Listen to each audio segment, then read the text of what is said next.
Hindenburg की report आने के बाद कांग्रेस प्रवक्ता सुप्रिया श्रीनेत ने इसे देश का दुर्भाग्य बताया और ये भी कहा कि जब सैया भय कोतवाल तो अब डर काहे का। ध्यान से सुनिए उन्होंने इस पूरी कॉन्फ्रेंस में क्या कहा। आप सब लोगों को हमारा नमस्कार। और आज इतवार के दिन आपको आपके घरों से बुलाकर प्रेस वार्ता कर रहे हैं, क्योंकि ये बहुत जरूरी प्रेस वार्ता है और ये प्रेस वार्ता होनी चाहिए। और मुझे ऐसा लगता है कि किसी और लोकतंत्र में अगर ये घटनाएं हुई होती तो सरकारें गिर जाती। मैं पहले आपको एक छोटा सा वाकया सुनाना चाहती हूं, क्योंकि ये जो फाइनेंस के और मार्केट के और ऑफशोर, ये जो फाइनेंस के और मार्केट के और ऑफशोर के और फलाना होल्डिंग के जो मामले होते हैं वो थोड़े पेचीदा से लगते हैं, लेकिन बात बड़ी साफ है, स्पष्ट है और सरल है। एक गांव में डाका पड़ा। डाकुओं ने अंधाधुंध लूट मचाई, खूब लूटा खसोटा, माल इधर से उधर किया। शक था कि लुटेरों के साथ गांव का मुखिया मिला हुआ है, उसकी मिली भगत है। तो लोगों को समझ में नहीं आया वो क्या करें। वो कोतवाल के पास गए। उन्होंने कोतवाल से कहा कि आप जांच कीजिए। तो कोतवाल आनाकानी करने लगा। कोतवाल कभी इधर की बात करे, कभी उधर की बात करे, कहे कुछ सबूत नहीं मिल रहा है। कोतवाल बगले झांकता था। लोग परेशान हो गए। फिर एक दिन सुबह सुबह पता चला कि लूट का माल तो कोतवाल के घर भी जा रहा था। तो एक मुहावरा हमारी तरफ कहा जाता है, जब सैया भय कोतवाल तो डर काहे का। और ऐसी ही कुछ कहानी अडानी महाघोटाले की भी प्रतीत होती है। अडानी महाघोटाला सामने आया, ऑफशोर फंडिंग का मामला सामने आया, स्टॉक मैनिपुलेशन के चार्जेस लगे। हिंडनबर्ग ने चार्ज लगाया कि कैसे ऑफशोर से पैसा आता था, स्टॉक मैनिपुलेशन होता था, कैसे राउंड ट्रिपिंग हो रही थी। ये सारे चार्जेस हिंडनबर्ग ने लगाए। तो इसकी जो जांच है वो market regulator security and exchange board of India SEBI को सौंपी गई, क्योंकि मार्केट का रेगुलेटर मार्केट पर आंख रखने का काम सेबी करता है। पर अब जो हिंडनबर्ग रिसर्च पार्ट 2 का सनसनीखेज खुलासा आया है, उसके मुताबिक सेबी की प्रमुख माधवी बुच और उनके पति धवल बुच उन्हीं ऑब्सक्योर बर्मुडा या मॉरिशस फंड में इन्वेस्टमेंट कर रहे थे जिनके साथ गौतम अडानी के भाई विनोद अडानी का संबंध था। एक बड़ी फेमस लाइन है, मेरा कातिल ही मेरा मुंसिफ है। यहां पर तो मुंसिफ ही कातिल निकल रहा है। तो जो कोतवाल है जिसको जांच करनी थी, उसका उन्हीं तथाकथित फंड में इन्वेस्टमेंट था इस रिपोर्ट के मुताबिक, जहां पर विनोद अडानी का संबंध था। इस रिपोर्ट में साफ अंकित है कि माधवी बुच का अडानी समूह से संबंधित ऑफशोर फंड में इन्वेस्टमेंट था और सेमी प्रमुख बनने पर उन्होंने अपनी शेयर होल्डिंग अपने पति को ट्रांसफर कर दी। इस रिपोर्ट में लिखा है कि माधवी बुच और धवल बुच ने 5 जून 2015 को सिंगापुर में आईपीई प्लस फंड 1 के साथ एक खाता खोला था। ये आईपीई प्लस फंड 1 अडानी समूह के एक डायरेक्टर ने आईआईएफएल के माध्यम से खोला था। तो बुच दंपति ने खाता खोला सिंगापुर के एक आईपीई प्लस फंड में, जिसका स्थापना अडानी समूह के एक डायरेक्टर ने आईआईएफएल के माध्यम से की। अब यही रिपोर्ट आगे बताती है कि आईआईएफएल ने अपनी एक घोषणा, और ये सारे दस्तावेजों के साथ है, ये सारे दस्तावेज आपके पास ऑलरेडी हैं, चाहिए होंगे तो हम साझा कर देंगे। अब यही रिपोर्ट आगे बताती है कि आईआईएफएल ने अपनी एक घोषणा में बुच दंपति के इन्वेस्टमेंट सोर्स को सैलरी बताया और कुल संपत्ति करीब $10 मिलियन की आंकी गई। 2 तथ्य और बताकर हम इस पर जो राजनीतिक सवाल हैं, जो प्रोबिटी के क्वेश्चंस हैं, जो कॉन्फ्लिक्ट ऑफ इंटरेस्ट के क्वेश्चंस हैं, उस पर जरूर जाएंगे। 2 तथ्य और जानने जरूरी हैं, क्योंकि हिंडनबर्ग रिसर्च की रिपोर्ट में सेबी चेयरपर्सन माधवी बुच के अलावा दो और एंटिटीज का प्रमुखता से जिक्र है।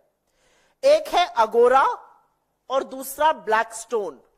ये दोनों अहम किरदार हैं, नाम याद रखिएगा, अगोरा एंड ब्लैकस्टोन। इस रिपोर्ट के अनुसार अप्रैल 2017 से लेकर मार्च 2022 सेबी प्रमुख बनने के टाइम तक माधवी बुश तब सेबी में होल टाइम मेंबर थी और उनके पास तब एक ऑफशोर सिंगापुरी कंसल्टिंग फर्म में 100% हिस्सेदारी थी। इस कंसल्टिंग फर्म का नाम अगोरा पार्टनर्स है। नाम याद रखिएगा, सिंगापुर बेस्ड कंसल्टिंग फर्म अगोरा पार्टनर्स, जिसका स्वामित्व माधवी बुच जी के पास था जब वो होल टाइम सेबी मेंबर थी, सेबी चेयरपर्सन बनने से पहले। जैसा कि मैंने आपको पहले बताया था, मार्च 2022 में सेबी चेयरपर्सन बनने पर उन्होंने अपनी शेयरधारिता अपने पति को ट्रांसफर कर दी। ये अगोरा की बात कर रही हूं मैं। रिपोर्ट आगे बताती है कि अगोरा पार्टनर्स जो है वो 2013 में सिंगापुर में रजिस्टर हुआ था और आज भी सेबी की चेयरपर्सन माधवी बुच जी वर्तमान में अगोरा एडवाइजर नाम की कंपनी में 99% की हिस्सेदार हैं। उनके पति इस कंपनी के डायरेक्टर हैं। कंसल्टिंग फर्म में वो 100% स्वामित्व था, उन्होंने अपने पति को ट्रांसफर कर दिया था। एडवाइजरी जो अगोरा एडवाइजरी के नाम से है उसमें 99% की हिस्सेदार है। यहां पर एक आंकड़ा बता रही हूं और यह जानना जरूरी है। हिंडनबर्ग रिसर्च की रिपोर्ट के मुताबिक 2022 में अगोरा ने $2,61,000 का रेवेन्यू कमाया था। यह उनकी कमाई थी, जो माधवी बुच जी जो सेबी की प्रमुख है उनके वेतन का करीब 4.5 गुना है।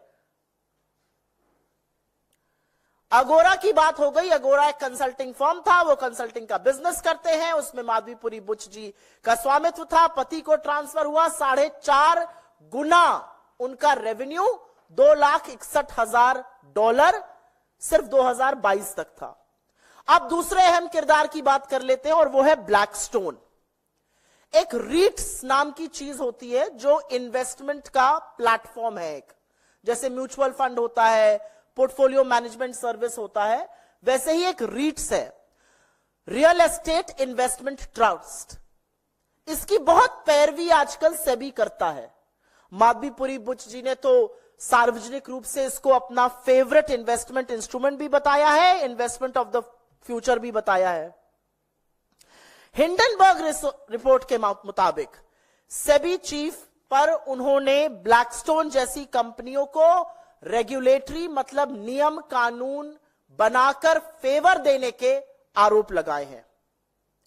उनका कहना है कि सेबी चेयरपर्सन रहते हुए माधवीपुरी बुच जी के पति धवल बुच ब्लैकस्टोन के सीनियर एडवाइजर बन गए, वरिष्ठ सलाहकार वो नियुक्त हो गए ब्लैकस्टोन के, और ब्लैकस्टोन रीट्स का एक बड़ा प्लेयर है इंडिया में।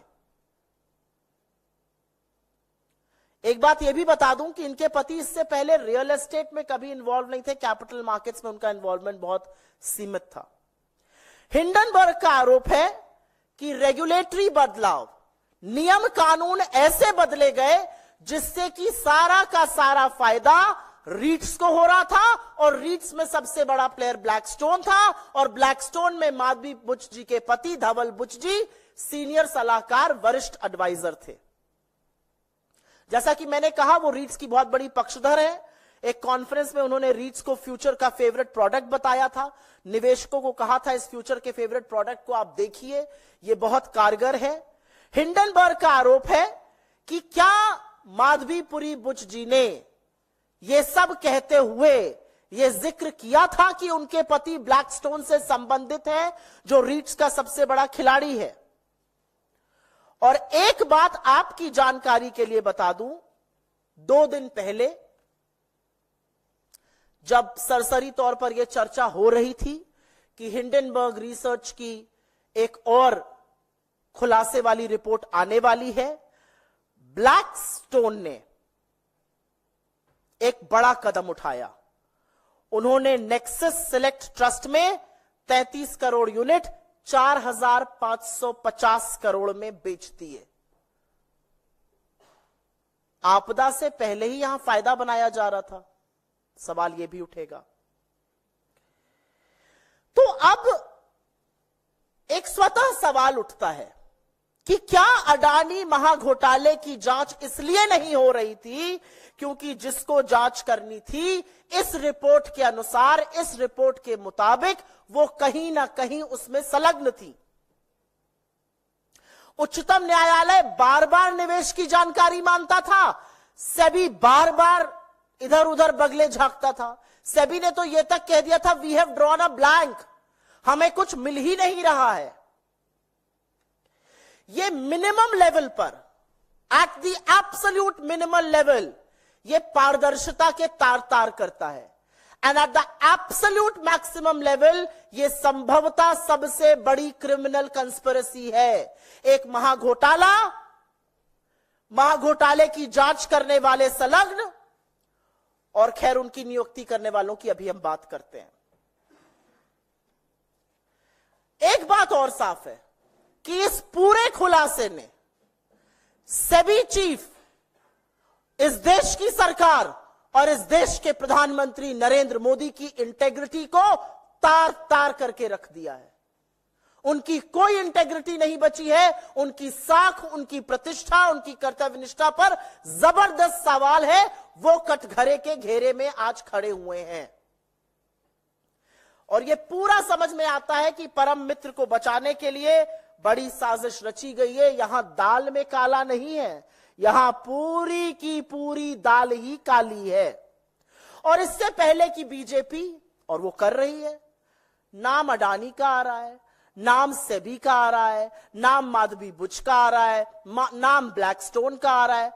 बीजेपी को क्या तकलीफ है? वो काहे दंगल में, अखाड़े में उतरकर बचाव पे आ गए?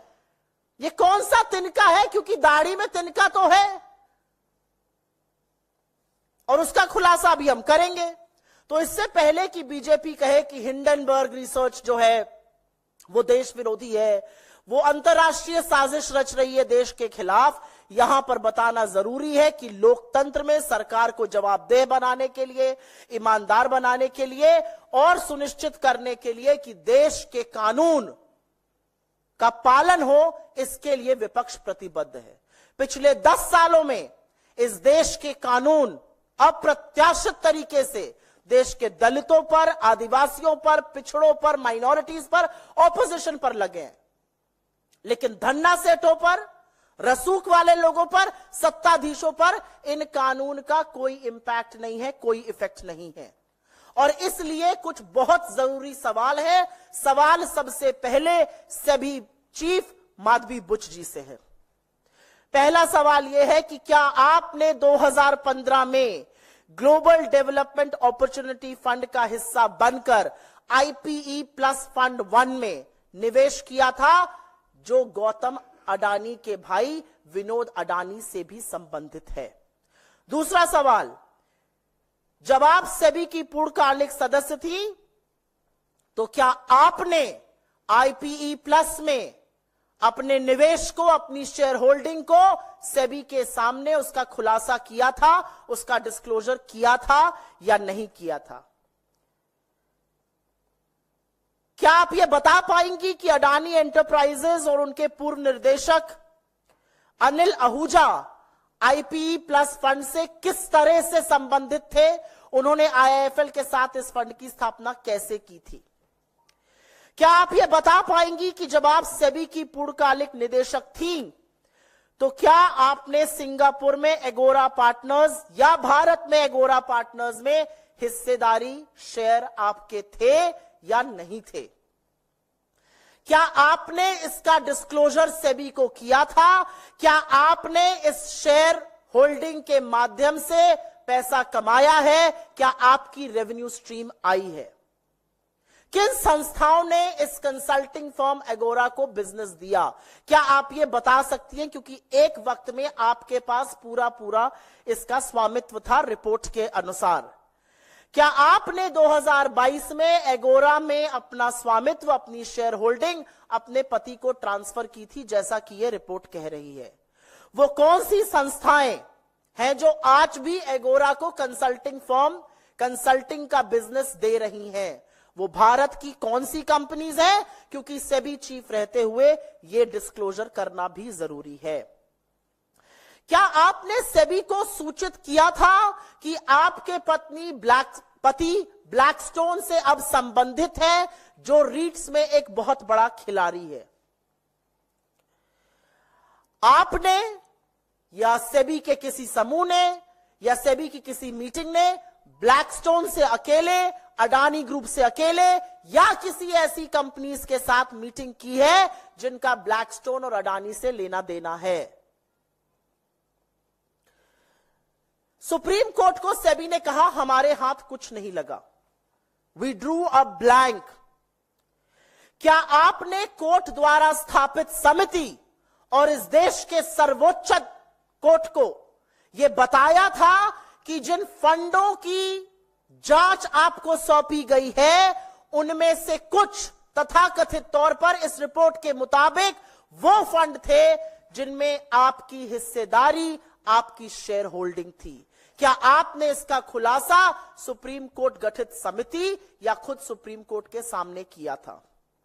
और एक सबसे बड़ा सवाल, अगर ऐसा था, अगर आपकी शेयर होल्डिंग थी, और उनका स्टेटमेंट कहता है मेरी शेयर होल्डिंग थी जो मैंने ट्रांसफर कर दी थी, तो आपने अपने आप को इस जांच से क्यों नहीं रिक्यूज किया?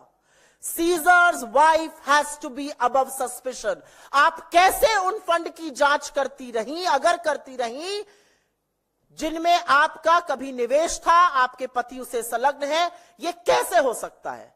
आपने अपने आप को इस जांच से अलग क्यों नहीं किया, अगर नहीं किया?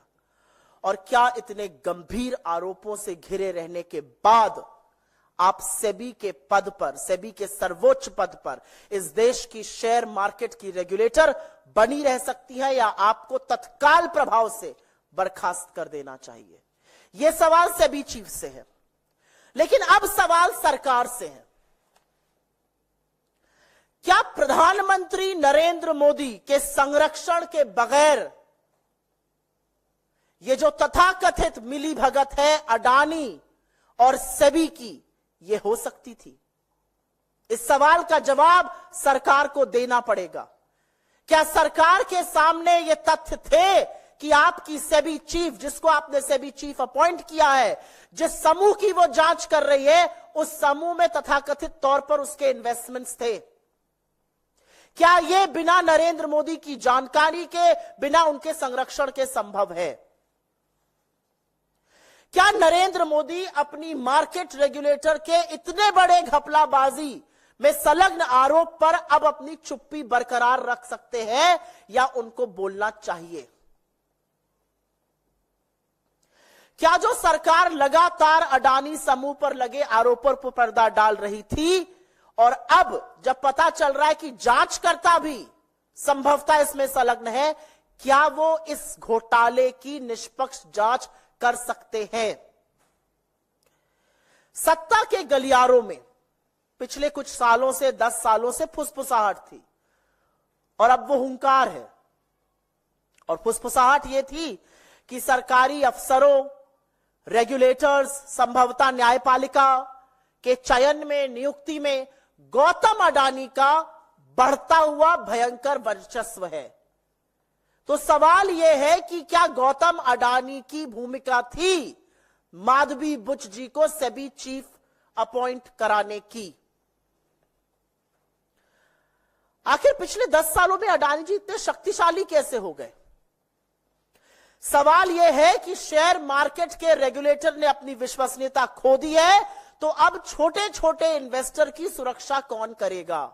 सवाल यह है कि इतने गंभीर आरोपों के बाद अगर कल, और संभवतः ऐसा होगा, मार्केट गिरता है, तो लाखों करोड़ों का जो स्वाहा होगा छोटे इन्वेस्टर का, उसके जिम्मेदार प्रधानमंत्री मोदी, गौतम अडानी और सेबी प्रमुख माधवी बुच क्यों नहीं कहे जाएंगे? सवाल यह है कि हम अपने आप को विश्व गुरु कहते हैं, लेकिन इतना बड़ा कलंक हमारे मार्केट रेगुलेटर पे, 3 से 4 ट्रिलियन डॉलर का पैसा लगा हुआ है हमारे मार्केट में। हम किस तरह से डोमेस्टिक या फॉरेन इन्वेस्टर को आज ये विश्वास दिला सकते हैं कि हमारे यहां रूल ऑफ लॉ है, जब सबसे ऊंचे पद पर बैठा हुआ मार्केट स्वामी, मार्केट को रेगुलेट करने वाले व्यक्ति के ऊपर इतने गंभीर आक्षेप है। एक बहुत बड़ा सवाल, यह पूरा मामला सुप्रीम कोर्ट पहुंचा था। सुप्रीम कोर्ट ने समिति गठित करी थी, उस समिति ने जांच करी थी। आज सवाल यह है कि क्या उस समिति के सामने, क्या उच्चतम न्यायालय के सामने, the highest constitutional court of the country, Hindenburg research में जो चौंकाने वाले आक्षेप, जो चौंकाने वाले तथ्य, जो चौंकाने वाले आरोप, जो गंभीर आरोप सामने आए हैं, जो कॉन्फ्लिक्ट ऑफ इंटरेस्ट सामने आया है, जो शेयरों का स्वामित्व सामने आया है, क्या इसके बारे में सुप्रीम कोर्ट को अवगत कराया गया था या सुप्रीम कोर्ट को भी बाकी देश की तरह अंधेरे में रखा गया?